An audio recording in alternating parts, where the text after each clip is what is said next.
there are two copper plates. This is one copper plate and this is the another copper plate. And in between this copper plate, what I have placed? I have placed a paper. This is the paper which is separating both the copper plate. And what is the thickness of this paper? The thickness of the paper happens to be 0.005 centimetre. तो दो plates हैं और इन दोनों plates के बीच में कैसे separation maintain किया है? एक पतला सा कागज लगा के. कागज की थिकनेस कितनी दे दी? 0.005 सेंटीमीटर. ये इन दोनों प्लेट्स को इंसुलेट कर रहा है. कैपेसिटर में दोनों प्लेट्स एक दूसरे से इंसुलेटेड होनी चाहिए, तभी कैपेसिटर बन पाता है. और बीच में हम लोग उसके क्या रखते हैं? कोई भी इंसुलेटिंग मटेरियल. हवा is a good insulator, paper another insulator, mica sheet can be another insulator. तो कैसे कैपेसिटर बनता है? दो प्लेट्स, दो conducting material, when separated by some sort of insulating material. Is that clear? Now, what is the thickness of this insulating material? 0.005 centimeter. What is the dielectric constant of this insulating material? That is 2.5. What is the maximum electric field that you can develop across these? Across this paper? Maximum electric field is 5 into 10 to the power of 5 volt. ध्यान रखना यहां पे unit centimetre में है, metre में नहीं है.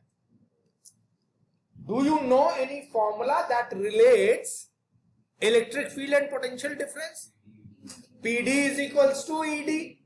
तो PD यानी potential difference between two plates, 2 points is always equals to electric field into the distance between those 2 points. कितना मैक्सिमम इलेक्ट्रिक फील्ड रह सकता है? 5 इंटू, तो इलेक्ट्रिक फील्ड मैक्सिमम पता है मुझे, 5 into 10 to the power of 5 volt upon centimetre. और distance कितना था? इस प्लेट की थिकनेस कितनी थी? उतना ही तो डिस्टेंस है. That is 0.005 centimetre. क्लियर हो गई बात इतनी? 0.005 सेंटीमीटर. सेंटीमीटर कट गया, यहां से पॉइंट हटाओ तो नीचे कितने जीरो आ गए? 3 0.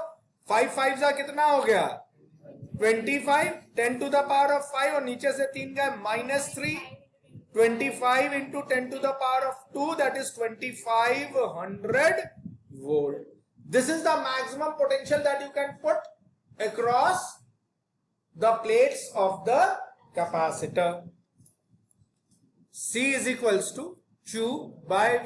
किस तरह का कैपेसिटर है? पैरेलल प्लेट कैपेसिटेंस का कैपेसिटेंस पता है क्या होता है? A epsilon not A by D is equals to Q by V. Therefore Q के लिए क्या फॉर्मूला बन जाएगा? V epsilon not A upon D. How much is the voltage that you are putting it up? 2500. What is epsilon naught? 8.85 into 10 raised to the power of -12. What is the area? 100 centimeter square.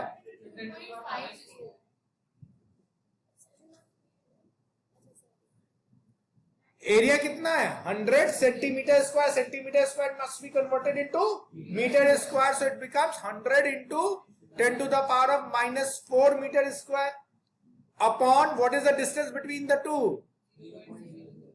0.005 into 10 to the power of -2. लेकिन ध्यान रखना यहाँ पे capacitor जो है वो किसी dielectric के साथ है, तो इसमें जो फॉर्मूले में क्या आएगा? एक के भी आएगा. एयर प्लेट कैपेसिटर नहीं, तो यहाँ पे के का भी फैक्टर मल्टीप्लाई करोगे. तो के कितना दिया हुआ था? के वॉज 2.5. तो यहाँ पे 2.5 का और मल्टीप्लीकेशन करना पड़ेगा. या कैलकुलेटर उठाओ, सॉल्व करो, मुझे आंसर बताओ. यहाँ पे 2.5 का और मल्टीप्लीकेशन हो गया. के ए एप्सिलॉन नॉट डी. यहाँ पे के की जरूरत पड़ेगी हमें. So what is Q now? Calculator ऊपर न्यूमरेटर सॉल्व करो. न्यूमरेटर कितना आ रहा है? 5.53 इंटू -10 और नीचे 0.005 into 10 to the power of -2. This comes out to be 1.106. So 1.11 into 10 to the power of -5 coulomb. Is that clear?